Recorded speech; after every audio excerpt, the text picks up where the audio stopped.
We're continuing in our study through Matthew's gospel and the power to choose and looking at choices that we have to make in order to follow Jesus faithfully in this world. Now, do we have any Dr. Seuss fans in here? All right. Dr. Seuss wrote so many books, memorable books. And one of the books that we were given several years ago when some of our kids were much younger had a collection of Dr. Seuss stories in there.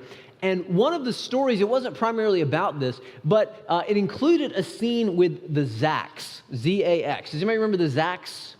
Okay, the Zax, they're passing through this open territory, and they end up right in front of each other. But neither one will yield. Won't go to the left, won't go to the right, won't give a pass. No, I am going to keep going this way. Even though they're out and they look like the desert or something, they're just completely wide open. Now, there's some pride going on there, obviously, but there's competition. It's as if to say the one Zax to the other, I'm not going to yield. And so later in the story, it comes back to the Zax. And at that point, they've built some sort of, interchange with, bridges and stuff like this all around this. They just built around the Zax because neither one would yield. They were each one was competing with the other to say, I'm going to come out on top. I'm going to be the one known as the winner, the one receiving honor. I'm the greatest Zax there is. Now, is greatness within our reach? Probably for most of us, in some ways, not really. I mean, we saw about a week ago, Major League Baseball recognized greatness for the past season. And so you had some guys take home the Most Valuable Player award who've done it multiple times in the past several years. So not only are these guys world class, and that there's, I think, 700 and something Major League Baseball players, and they were picked as the best one among the best players in the world, but to do it multiple times is just unreal. Most of us can't be world class at something. That just by definition, you can't be the best at everything. There's one best, right? But Jesus said a different kind of greatness was within our reach. It's not the kind where everyone is special, everyone gets a trophy. And it's not by being lifted up and recognized above others as, look, that one is the best. They're the most attractive. They're the smartest. They're the wealthiest.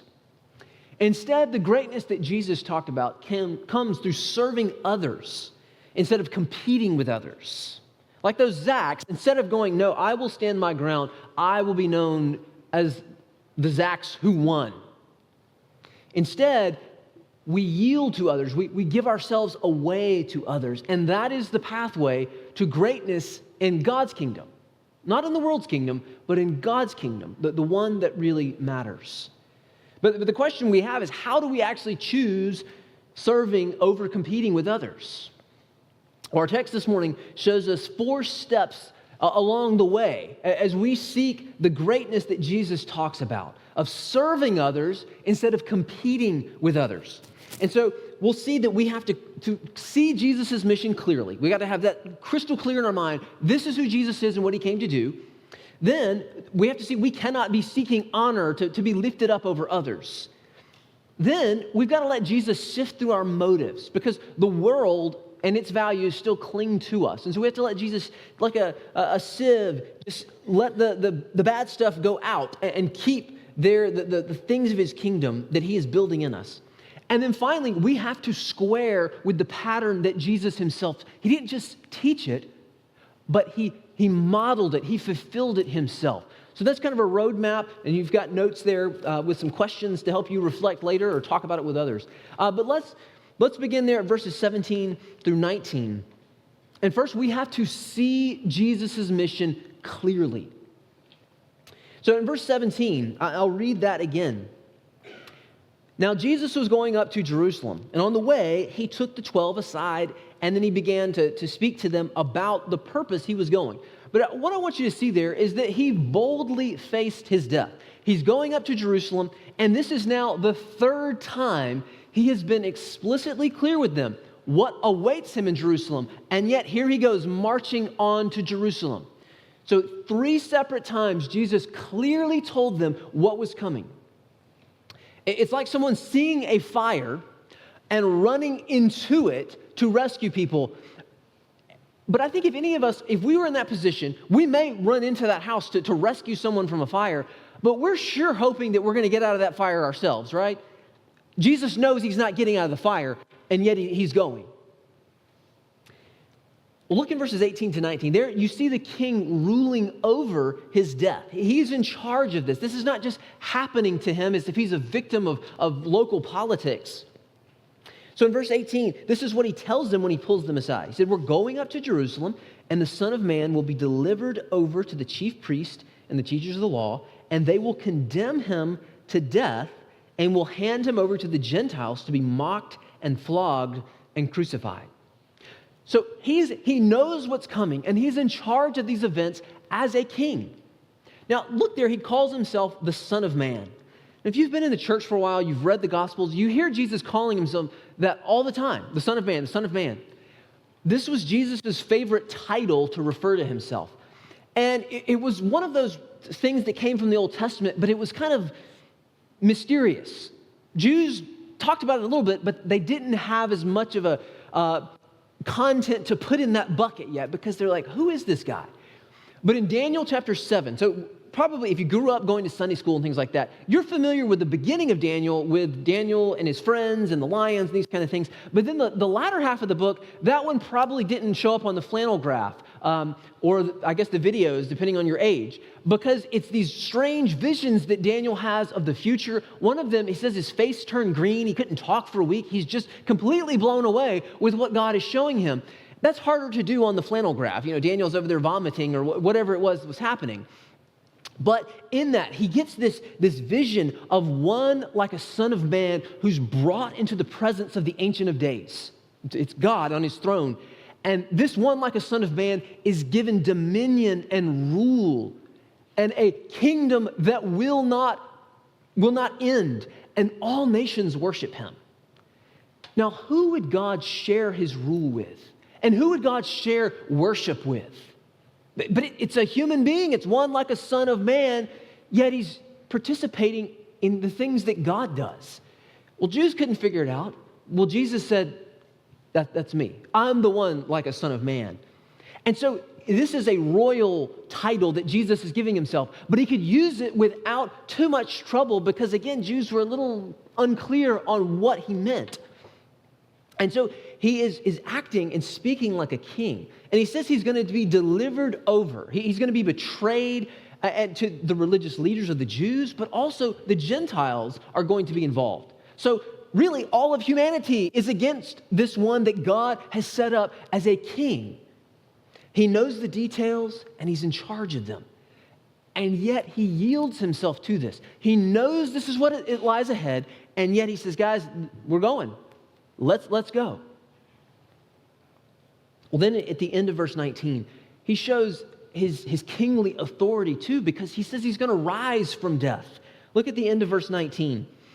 Jesus says, on the third day, the Son of Man will be raised to life. This is the most shocking thing that he said. I mean, it's disturbing to think if you're among his closest friends and followers and he says, guys, I'm about to die. Well, then he says, and then I'm going to get back up again. That would just be completely disorienting. One of the times when he told his disciples very explicitly, I'm going to die and I'm going to rise again, it says that they were disputing or discussing with each other, what does he mean, dying and rising again? You know, Jesus, he talks in all these metaphors and word pictures, and what does he mean, dying and rising again? Well, he meant he was going to die and come back to life. And this was something fulfilling the Old Testament. It was restoring God's intentions all the way back to creation. That's why he had to rise again, was to remake so that life and God's purposes for life, not sin and death, but that would reign. And so he's showing his authority. So this is Jesus' mission. Well, we have to have this with just crisp detail in our minds. Jesus didn't come to be a social justice warrior. Jesus didn't come to overthrow the government. He didn't come to just teach us nice things. He came to give his life for others. And if we're going to follow behind him, we've got to start with that very, very basic and foundational picture and understanding this is who he is. He is the Son of Man who's going to have a kingdom, and all are going to worship him. And he's going to give his life and take it up again. So if we don't have that, we really don't have, we can't follow Jesus without that clarity. And I think most of us in here probably get that. I think. But things get in the way of us following behind a crucified leader, don't they? There's some things that they're out there in the world, but there's also things inside us that get in the way. Well, let's keep looking here as we move on to verse 20. And here we're going to see we cannot seek honor. So we see Jesus' mission clearly. But as we try to follow him, and as we seek the greatness that he's talking about, we can't be seeking our own honor. So look at verse 20 there. Then, so immediately following this, the mother of Zebedee's sons came to Jesus with her. So this is James and John with her sons, and kneeling down, asked a favor of him. What is it you want, he asked. She said, grant that one of these two sons of mine may sit at your right hand and the other at your left in your kingdom. So Jesus just says, guys, I'm going to die and I'm going to rise again. Their response is to come and say, hey, we need a favor. We want to be the most important. Did it seem like they didn't hear him? Did they not care about him as a person? These two guys with Peter were Jesus' closest group of friends. They were the inner circle within the 12. They get pulled aside at times that others don't. They get access to see things and hear things that the rest of them don't. And we don't know, did their mom initiate this, or did they say, hey, mom, come along with us? It's not clear. But however, they got their mama involved to ask for a favor. And what she means, she wants her sons to be the most important in Jesus' kingdom. To be so that everybody looks and says, oh, look at Zebedee's sons, or we don't know her name. Look at them on the right and the left. Man, they must have raised those boys right. Look at that. Our family is so great. They're up there with the king. Be his most important advisors and have power and influence. And look, their doctrine wasn't all wrong. They said, in your kingdom. They're recognizing you're a king. But the problem is their motives. I read recently of a survey that was done, and they asked people, they said, if you were to be given, let's say, we'll give you $15, and others get, say, 20. Okay, that's option A. You get 15, others get 20. Option B is you get 10 and they get 5. Which would you pick? What you'd pick? The vast majority picked, I'll take less money if it means I have more than other people. The vast majority of people said they wanted to be in the position of having more than someone else so they could have the satisfaction of, well, I may have less money, but I've got more than you. Can you identify with that? Friend, if you're here today, you're not a Christian. I wonder, does that resonate with you? Or do you go, man, they're crazy. Just take the higher amount. But I think something inside of us, we delight in being lifted up over other people. Other people recognizing, look, that person's smarter. They're better at their job. They're more attractive. They have their kids in line. You're more popular. Whatever the case may be. What is it inside of us that delights not just in being good at something, but that other people see you are better than those other people? You have more money. Why is it that our heart loves to be lifted up over other people and recognized in that way? And I'll bet we find reasons to justify it in ourselves, but when we see it in someone else, we think, oh, what is that person's problem? They're so full of themselves. But if it's us, well, there's a good reason. I've worked hard. I went to school for a long time. I really took up a lot of time with my kids. See, we seek honor over others. But we seek to use Jesus. Look at how they interacted with Jesus. They came and they knelt down. Now, I think there was genuine, a sense of honor and deference to Jesus. They wanted to show him respect. Probably when you go talk to your boss, or kids, when you go talk to your parents, they would like this. You don't get down and say, I would like to ask a question, Mom and Dad, or, boss, can I please have some vacation time? You don't approach them that way. Now, in this culture, that was more a thing that they did, but not everybody was treated that way. So they came and they showed this respect. And they just want to ask, just a little favor, just, be the most important in the kingdom. But notice Jesus doesn't say, oh, sure, you guys are my followers, I love you, whatever you want. You can think in other places in Scripture where people come and they do something, and you think of Queen Esther. She goes to the king and she's like, hey, I want to ask you something. He goes, yeah, whatever, up to half the kingdom. And apparently there's other writings outside Scripture that tell us that King Ahasuerus, I think was his name, that he was an impetuous guy. And you see it in the Esther narrative, but also other records, like in their own records and things. The guy was just impetuous. He just say stuff. Kind of like Peter. But Jesus doesn't say, oh, yeah, whatever you want. Jesus wisely asks them a question. What is it that you want? And he's drawing them out. And this is also a culture that's different than ours. This is an honor-shame society. It's your family matters more than you. You do you, that's not a thing. They really don't care what you want to do. You stick with the family. The family is the one that we need to lift up, not you individually. They see Jesus as a means to lifting up the family. Look at the boys up there. Look how well Zebedee and his wife did at raising them. They're not concerned with Jesus and his agenda. They're concerned with their own agenda and making their family more exalted than the others. And it's not just that they're not concerned with Jesus' agenda. He just said, I'm going to die. It's like, oh, that's nice, Jesus. We got a favor. You've probably been around people who use others. Now, I don't think they went in there thinking they're trying to use Jesus, but that's really what was going on. Recently, I heard a fellow tell a story. He had worked in high levels of government, and he had a friend who had been a very important fundraiser for Bill Clinton when he was running for president.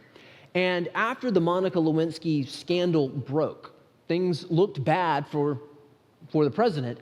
And so the fundraisers got to talking, and they said, listen, we've got to get together. We've got to tell him, sir, you have to resign. Like, we've got to think about the future, not just your term. Things are looking really bad. And so they said, all right, we got to go in, we got to be strong, and we're going to tell him, sir, you're going to have to resign, let Al Gore take over, and then we'll just start planning for the next election. So they didn't tell Bill Clinton what they wanted to talk about. They just said, sir, we need you to come to a meeting. It's very important at this hotel. So they bring him in. Now, Clinton didn't know, but Clinton knew. And he came into the meeting, and before they could even start talking to them, he said, friends, I have wronged you. And he just began to confess his wrongdoings and his sins to them.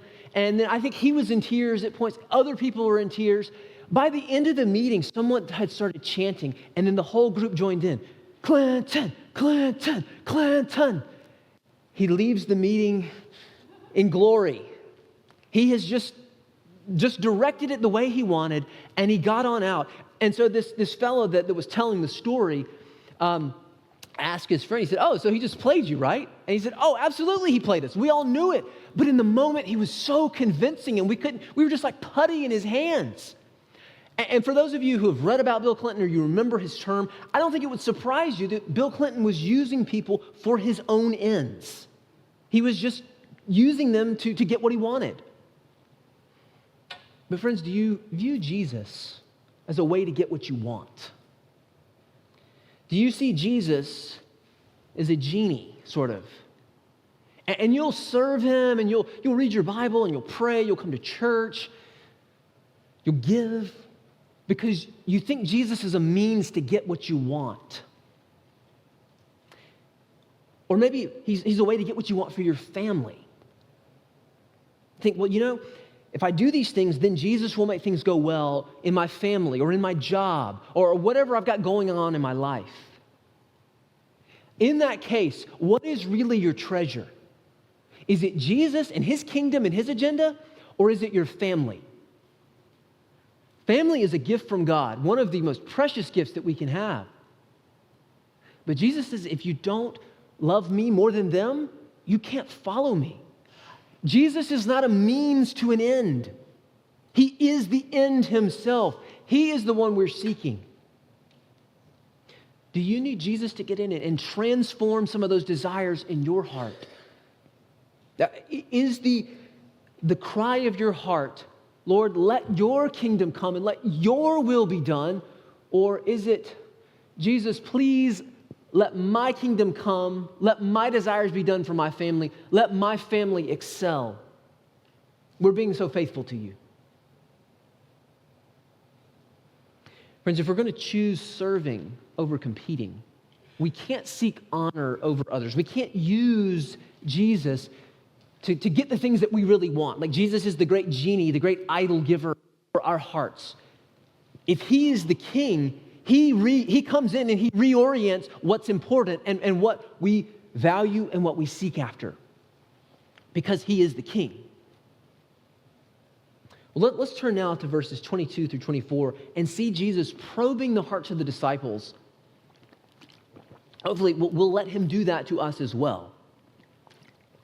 So in verse 22, Jesus responds to their little request for a favor. He says, you don't know what you're asking. Can you drink the cup I'm going to drink? We can, they answered. See, they don't truly grasp what his kingdom is about. They get little shreds of it, but they don't really get the full picture. They don't see that in his kingdom, the question is not who's up and who's down and who's more important and who's in charge and who's not. That's not how things work. They're so used to, this is how things work in our world, in our workplace, or in the local government, or the state, or the federal government, or in media and entertainment, in sports. It's who's up and who's down. That's just not how it works in what Jesus is bringing. See, the kingdom is coming in power. But it's before it comes in power and Jesus' glory, and he's coming riding on a white horse, and all nations will weep, and people just won't even know what's going on. Before that happens, the kingdom came in weakness. By a man, a poor homeless guy, being crucified without his clothes on a cross. That looks like defeat. But yet he's ruling the universe from the cross. It's coming not through the strength of an army, but through the weakness of a lamb. See, sin clouds our vision from seeing things crisply. And he asked the guys, he says, can you drink the cup that I'm going to drink? The cup is a common picture in the Old Testament of God's judgment. So it's often suffering, but specifically God's judgment. So Psalm 75 says, in the hand of the Lord is a cup full of foaming wine mixed with spices. He pours it out, and all the wicked of the earth drink it down to its very dregs. Jesus says, I'm going to drink the cup of God's wrath. I am going to face the judgment of God for sinners. And he says, guys, you're going to take this cup to an extent. They're not going to die in the place of other people, but they are going to face suffering for his sake. And he's saying, are you ready to face hostility like I do and for my sake? Look at their response. Just look at the boldness and the confidence and the naive lack of awareness. We can. We got it. No problem, Jesus. Just tell us what to do. We'll do it. See, our fallenness and our sin, it affects what we want, and then it affects what we see and what we seek after. It clouds our vision. These guys are focused on their own agenda. They cannot see clearly and crisply what Jesus is even talking about. You know, some of you may have dealt with cataracts, and it can cause you to have milky-looking, kind of frosted-looking vision. It's like looking through a veil, I've read. Things don't appear distinct and as they really are. You know, I talked about Major League Baseball at the beginning. Imagine trying to hit a Major League pitch coming at you with cataracts or with a veil over your face. I would not want to step in the batter's box that way. You're not going to hit. And also, if it's coming at your head, your reaction time is going to be a little bit slower, or maybe a lot slower. Sin clouds our vision from seeing the truth. Well, Jesus shows them in verse 23 that the greatness of his kingdom, it clashes with the world. Look at verse 23. Jesus said to them, "You will indeed drink from my cup, but to sit at my right hand or my left is not for me to grant. These places belong to those for whom they have been prepared by my Father." He's telling them, you guys are going to get in on suffering for my sake. It's not going to be this glory ride where everyone looks and says, look how important. Several years ago, there was a young man who was helping us with VBS, and he was thinking about going into ministry. And anyway, I asked him, well, what makes you want to do that? And he said, I don't know. It's kind of how people treat you. And to flesh it out a little more, what he meant was he thought he would receive honor from other people. And there's ways where I can say, yes, people sometimes do regard me that way. But the Bible doesn't tell us that. The Bible tells us to expect to face hostility, whether we're in ministry or we're just following Jesus. But these guys, they are thinking this is the way to glory and the way to honor. Back in chapter 10, Jesus had told them, a servant is not greater than his master. And the master is headed for suffering. What should you expect? We know that James was martyred and John was exiled. Now, you and I probably won't face those things, but we should be ready to suffer with and for Jesus. Jesus here talking about that these places beside him, they're not for him to grant. We don't know exactly what he was getting at, but in essence, he's saying, guys, you're not going to get what you're after. You're not, these things are not for you. But they've been prepared by my Father. He's acknowledging his Father's role in the kingdom that he's bringing. Now, last week, we looked at verses 1 through 16 in the parable of the vineyard workers, and Jesus ended that with, so the last will be first and the first last. There's this clashing of what we expect. You know, you see kids, and we see this at the school sometimes, you know, kids, no, I want to be first. I want to be at the front of the line. I want to go with the first one in. That's how things work in the world. We adults do it, we just do it in different ways, and we don't push and shove as much about it. Jesus says they're not in my kingdom. But what they're asking, he said, this is above your clearance level, fellas. So just don't chase after it. Just leave that aside. But when he's talking about his kingdom, that's another one of those things. We read the Son of Man, and we just sort of, the Son of Man. We think about the kingdom of God. That's another one of those things that, is it crisp in our mind what Jesus means? Well, here, this is oversimplifying it, but I think it's helpful. A way to talk about God's kingdom. God's kingdom is God's people in God's place under God's rule. Okay? God's people in God's place under God's rule. We see that previewed in the Old Testament in ways and promised that something bigger is coming. And it's God's solution to this broken world. It's God's way of fixing it. And so God promised to fix things by coming himself. God said, I will come and I will fix the brokenness and I will deal with wickedness and I will rescue my people. But at the same time, he promises that he's going to send a son of David to reign forever and give justice and righteousness and peace. It sounds a lot like God fixing things, but wait a minute, God's going to come and he's going to send the son of David to do it. Well, no one had it all figured out until Jesus then steps in as a son in David's line, and he's calling God his own Father. Jesus is the one who comes as God himself to fix the brokenness. And this world that we live in, it is not the way that God intended it to be. For a long time, I used to talk about it this way, that God's kingdom is upside down. But then I heard someone correct that, and I think they were right. God's kingdom is not the one that's upside down. Our world is the one that's upside down and messed up, where we put the wrong price tag. We put a real expensive price tags on things that don't really matter that much, and then things that should be just the joy of our lives, and we put little cheap ones or little add-ons like, hey, buy one, get one free kind of thing. It's like it's not that big of a deal. Our world is the one that's upside down, and Jesus has come to make it right side up. But the world clashes with that. Well, verse 24 shows us, too, that the world still clings to Jesus' people, and it's got to be rooted out. Look at verse 24. When the 10 heard about this, they were indignant with the two brothers. Why were they indignant? I guess charitably, we might say, they hear about this, or they saw whatever, how they found out, because they're not involved directly in the interaction. Maybe they said, guys, that is so insensitive. Jesus just told us he's going to die, and you guys are jockeying for who's going to be the most important. But as you read the Gospels, is that the impression you get of those guys? I don't think that was the reason. I think the reason they were upset is, hey, we wanted those spots, and man, what a low move. You got your mom involved. Like that's a really low move.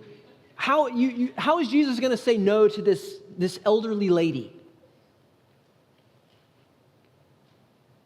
You beat us to the punch. See, they want those positions. Interestingly, the second time Jesus predicted his death, clearly, the immediate next thing we hear is they're then walking along the road and they're talking with each other. Maybe Jesus is out in front, and they're arguing with each other about, guess what? Who is the greatest? I mean, it's hard to make it up. And these are the guys that Jesus worked through to spread the gospel and disciple people. And because of them, that's why we heard the gospel ultimately. Because God took them and transformed them. But we're a whole lot like them. We're concerned with our own little kingdoms and our own little agendas and what's going on with my job and with my family and my car that's broken or my thing that's going on.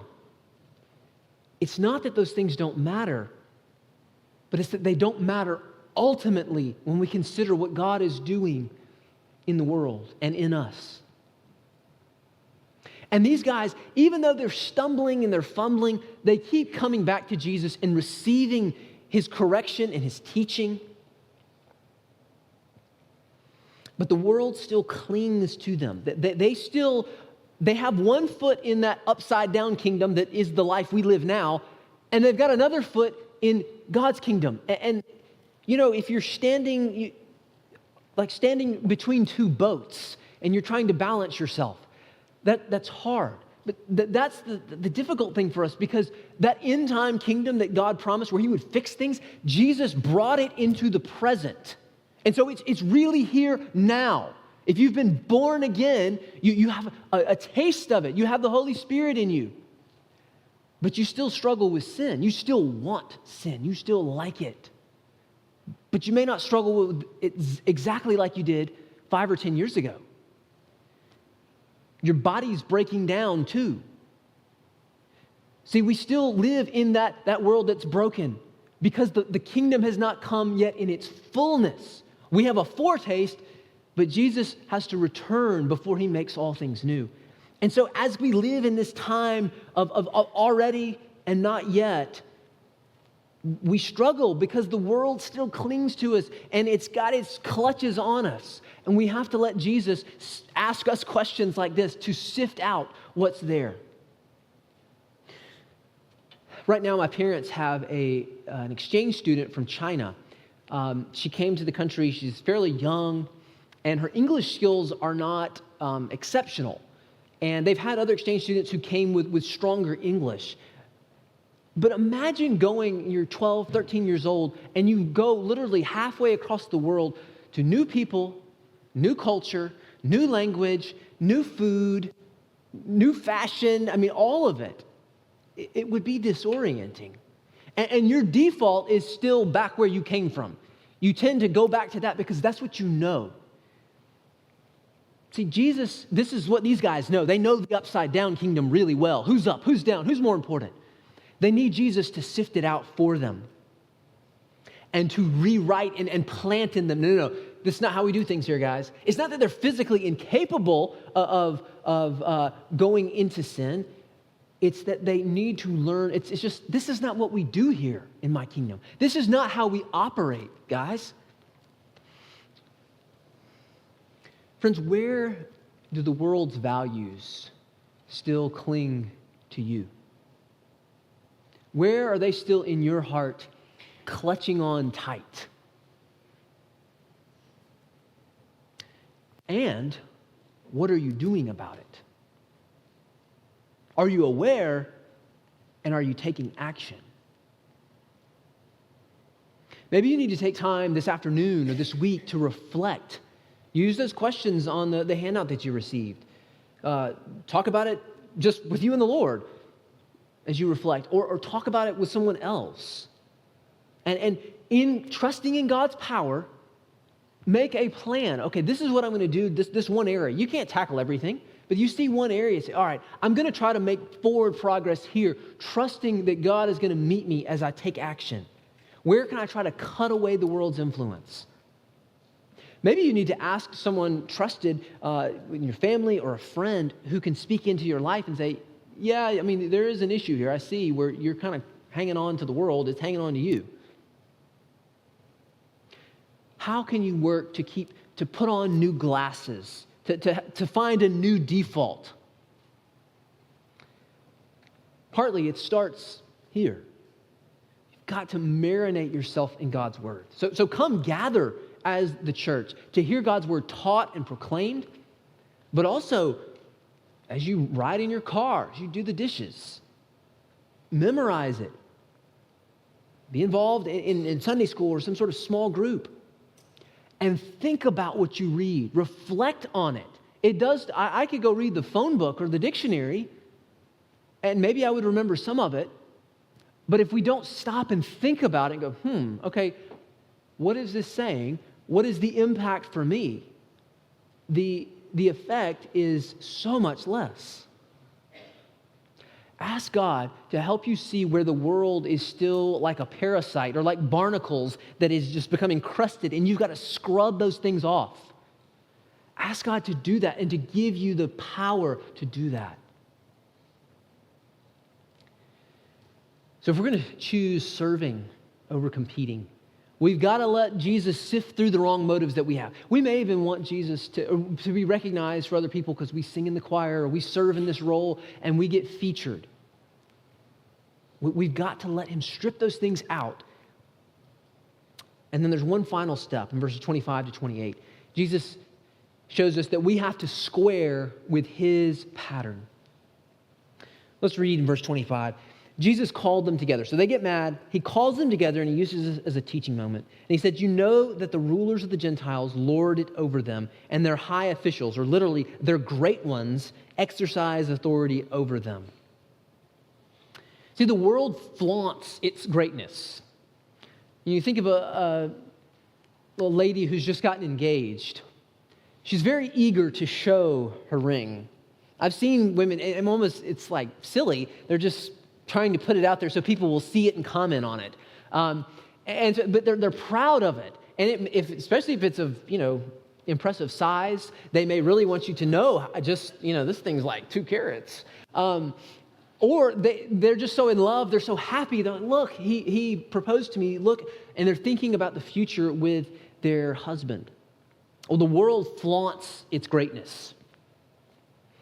And notice, Jesus doesn't chew them out and say, you guys, I've been with you for 3 years, and all you do is fight about who's the greatest. You're so stupid. You're so full of yourselves. He doesn't. He's gentle with them. And he's firm, and he corrects them, but he keeps teaching. He keeps teaching. And he's showing them, guys, your default is, your dial is broken. I'm correcting it for you. You're pointed in the wrong direction. And he points to things they would be familiar with, the rulers of the Gentiles and their high officials and their great ones. Maybe people who were born into it or people who were appointed into these positions. And they're just flaunting, look at us. They lord it over. See, in a world like this, an honor-shame society, and where power it just gave you raw ability to do things, you dominated people. You made sure they knew you were in charge and not them. I read of a general a while back he grew up in Portugal under a dictatorship. And he talked about how in his time as a kid in Portugal, he remembered military parades where the government would come through with the army and tanks and big guns. And he said the message was really clear. We have the guns and you don't. Remember your place. That's the world. That's how the world operates. You know, recently there's been renovations going on at the White House. And I don't say this to pick on the president. I think it just exemplifies, though, the thinking of the world and the way that we demonstrate power and greatness. And the president's been, building a ballroom, which sounds like it was needed. It was funded by private donations. But there was other things where he was expanding and beautifying. And the stated reason was so that when these other foreign dignitaries come in, they would look and behold and see the greatness of America. He wanted people to be amazed and in awe. That is a worldly way of thinking. And it wasn't simply the president. There's other people involved in this project. But our government and the British government and the government in South Africa and China and anywhere else you can find, that is the world, the way, the upside, where authority is flaunted and it is used as a tool to lift up. Not lift up the lowly, but to lift up the one in power. See, the world does not square with Jesus' pattern. God's kingdom absolutely flips the world's values, though. So it doesn't just clash, it flips them, like we've talked about. Look in verse 26.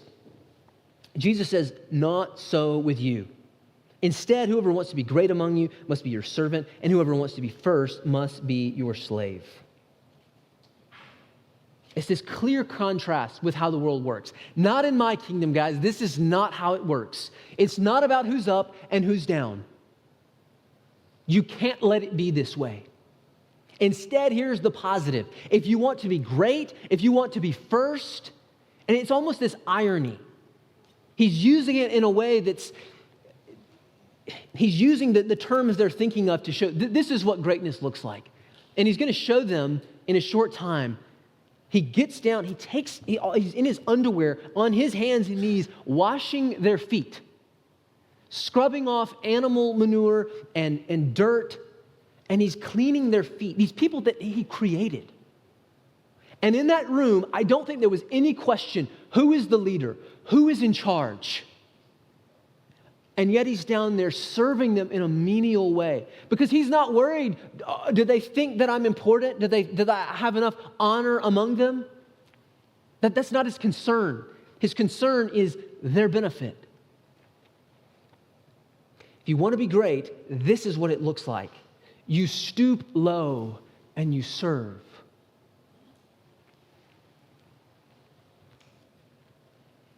In Luke, when Luke records the second prediction of Jesus' death, and the disciples argue about who is the greatest, Jesus' response was to take a little child they loved their children, but children did not have much social status. They were not worshipped as we do in our culture today.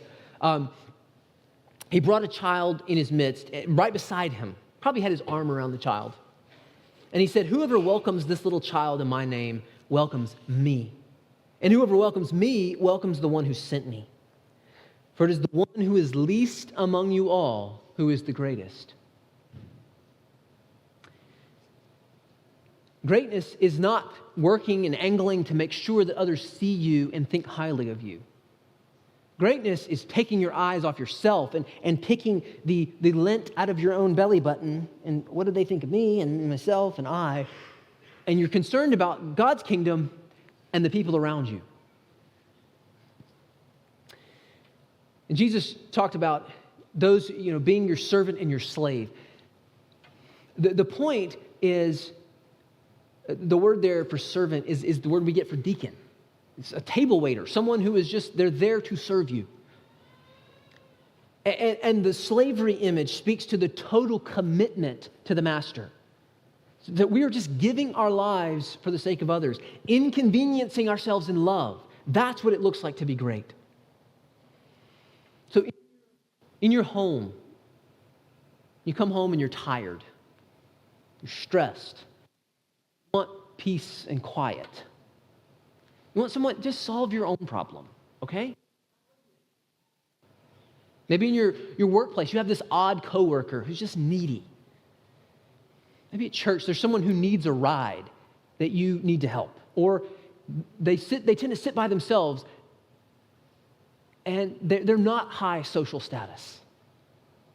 Jesus is more pleased if you go sit with that person than you being up front and doing something. Maybe you have an elderly neighbor that needs help. In 1 Corinthians, Paul starts talking about the Lord's Supper, and he says that when it comes to eating meat that's sacrificed, it's right before the Lord's Supper part, meat that's sacrificed to idols, and he said, someone else's conscience shouldn't bind me, but I'm going to do what leads to the benefit of other people.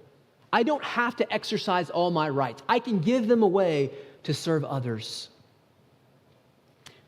Where can you do that now? Well, Jesus shows us in verse 28 that he fulfills true greatness. He teaches it and he does it. He said he didn't come to be served, to have people waiting on him hand and foot. Instead, he came to serve, and not just to go do some miracles for people or heal some people. It's remarkable. His life as a ransom for many.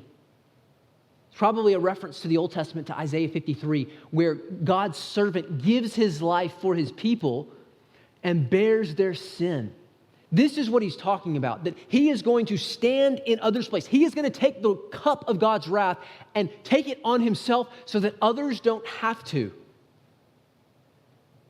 So, guys, this is what greatness looks like. Have you ever heard anyone say, "Do as I say, not as I do"? Well, that's a good way to get someone bitter at you if they're under your authority.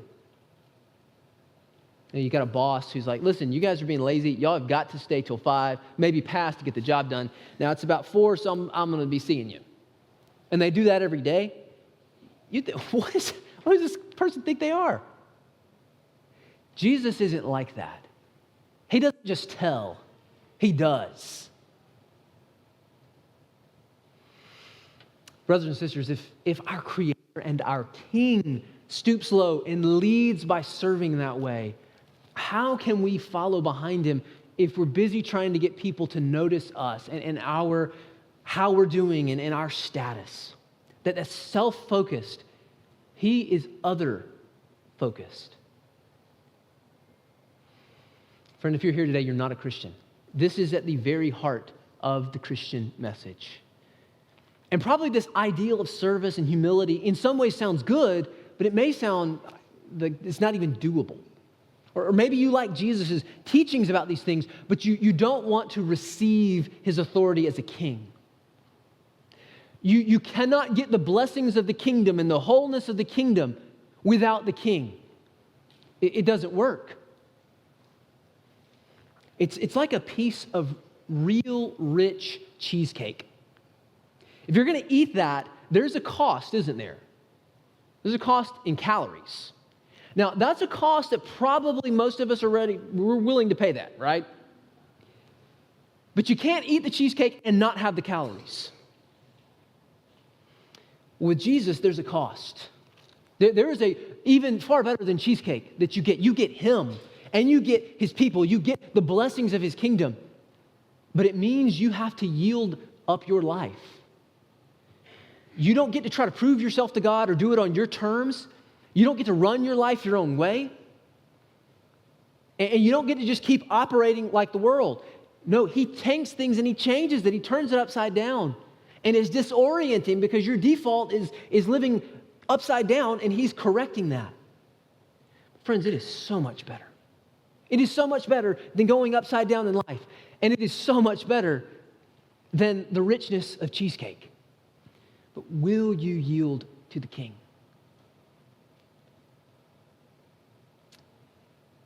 Are you searching for greatness this morning, however you measure it?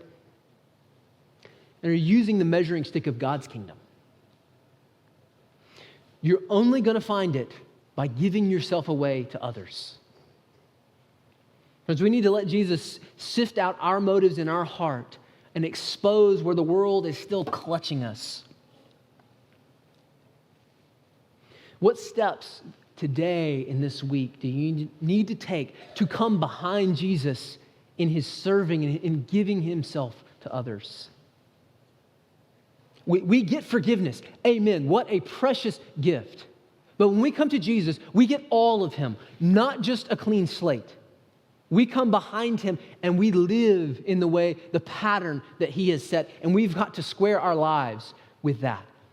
He does it in us by his power, but we have to come behind. Who do you need to serve this week? Let's go to the Lord in prayer.